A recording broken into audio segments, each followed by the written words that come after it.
Note down किया था fate of forward contract settlement. हमने इसमें देखा था कि फॉरवर्ड कॉन्ट्रैक्ट जो है उसका सेटलमेंट किस किस तरीके से हो सकता है, डिलीवरी करके, कैंसिलेशन या फिर एक्सटेंड हो सकता है वो कॉन्ट्रैक्ट। इनमें भी अलग अलग सिनेरियो होते हैं, ड्यू डेट पर, अर्ली डेट पर, लेट डेट पर। लेट का मतलब कितना late, within 3 days of maturity. और अगर 3 दिन में भी कस्टमर नहीं आता है तो after 3rd day of maturity customer अगर नहीं आता है तो वो ऑटोमेटिक कैंसिल हो जाता है। ये सारे सिनेरियो थे, टोटल 10 सिनेरियो थे। इनमें से एग्जैक्ट एग्जीक्यूशन का कौन सा सिनेरियो था, कस्टमर डिलीवरी ले ले ड्यू डेट पर, वो एग्जैक्ट एग्जीक्यूशन है। बाकी सब डिफॉल्ट के सिनेरियो हैं।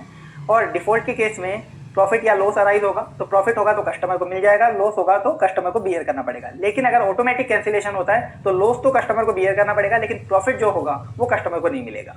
इसके बाद प्रॉफिट लॉस कैसे निकलेगा डिफॉल्ट बाय कस्टमर के केस में। प्रॉफिट लॉस के 4 कंपोनेंट हो सकते हैं। पहला स्वैप गेन या swap loss. Swap gain swap loss कैसे निकलता है, 2 ट्रांजैक्शन जो डीलर मार्केट में करेगा एक ही दिन पर, अलग अलग टाइम के लिए और अलग अलग नेचर के, एक बाय का हो सकता है, एक सेल का हो सकता है, इस तरीके से। एक्सचेंज डिफरेंस कब निकलेगा, जब कस्टमर कैंसिलेशन की रिक्वेस्ट डालेगा उस टाइम पर आपका एक्सचेंज डिफरेंस या फिर कैंसिलेशन गेन लॉस निकलेगा। और एक्सचेंज डिफरेंस किसके बीच में निकलेगा, स्टार्टिंग में डीलर कस्टमर के साथ जो ट्रांजैक्शन करता है वो, और कैंसिलेशन की रिक्वेस्ट बोलने के बाद डीलर मार्केट के साथ एक सिंगल ट्रांजैक्शन करेगा वो, इन दोनों के बीच का डिफरेंस एक्सचेंज डिफरेंस होता है। और एक्सचेंज डिफरेंस वाला जो मार्केट के साथ डीलर ट्रांजैक्शन करता है कस्टमर की रिक्वेस्ट के बाद, उस पर एक्सचेंज मार्जिन आपको कंसीडर करना पड़ता है as per federal rule. Otherwise market के साथ कभी भी एक्सचेंज मार्जिन कंसीडर नहीं होगा, क्योंकि इंटर बैंक ट्रांजैक्शन है। इंटर बैंक में कभी भी अपन ने देखा था ना, इंटर बैंक रेट लगती है और उसमें मार्जिन नहीं होता है। इसके बाद इंटरेस्ट का एक कंपोनेंट होता है प्रॉफिट लॉस में। इंटरेस्ट 2 केसेस में हो सकता है, अर्ली सेटलमेंट और लेट सेटलमेंट वाले में। ड्यू डेट वाले केस में कभी भी नहीं होगा।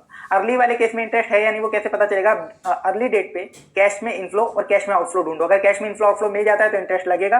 अर्ली डेट से ड्यू डेट तक का लगा दीजिए आप नेट इनफ्लो नेट आउटफ्लो पर।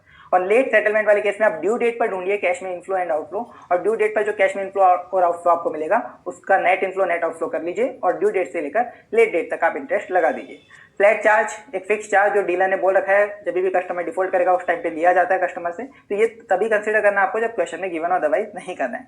इसके बाद हमने इस पूरे प्रोसेस जो भी इसमें होने वाला है इस टॉपिक में, उसकी एक समरी लिखी थी, जिसको मैंने बस एक बार नोट डाउन ही कराया था, क्योंकि इसका एक्सप्लेनेशन मैंने बोला था एग्जाम्पल अपन लेंगे पूरा क्वेश्चन